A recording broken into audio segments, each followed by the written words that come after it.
I really think that the various ebbs and flows of the waves that we've gotten haven't affected economic activity as much as most people think. Certainly the markets will react to it. But even when you looked at the GDP numbers last week, what you saw was gross domestic income, which captures business cycles better than gross domestic products. That's just adding up the income of households and corporations, actually expanded by 6.7% in the third quarter. So I don't, at this point, unless there's something far more severe here, I don't think it'll have that much impact on economic activity. So my inclination is, I'm probably not as bullish this morning as the Mooch is, but from your earlier interview, but I'd be inclined to for sure buy energy this morning and likely buy some financials as well. Because they have been some pretty steep reactions in oil prices. Correct. And with, watching the 10-year yield, financials kind of reacting to that. So that's where you'd be jumping in first?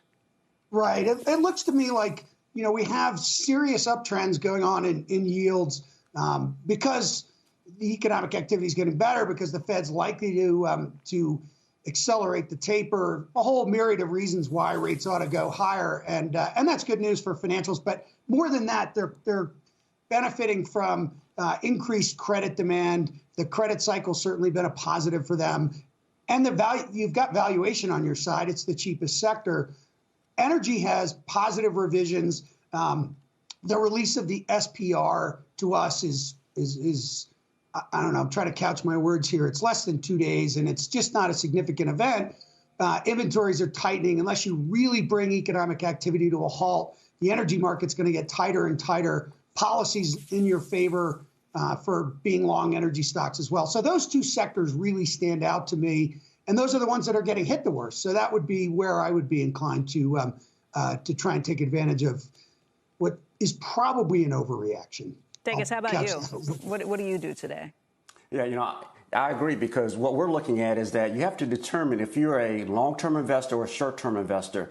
And if you're a short-term investor, you may have leverage on. So this is where the activity is probably happening this morning. If people woke up this morning and saw what was happening, they had leverage, had some shorts on, they had to cover those. But if you're a long-term investor, this is an opportunity to look at your portfolio, which when I woke up this morning and saw Squawk Box, I started asking myself, how much am I invested in the reopen trade? And was that the reason for the thesis? As I looked at my portfolios, the reopen trade was really not a driver for the purchases that I've been making. It's more looking at purchasing power. And those stocks that we've been buying have been stocks that have higher demand, have no substitutes or very few substitutes, and has high barrier of entry. If you're staying in those companies, you're going to do well. So this could be a buying opportunity.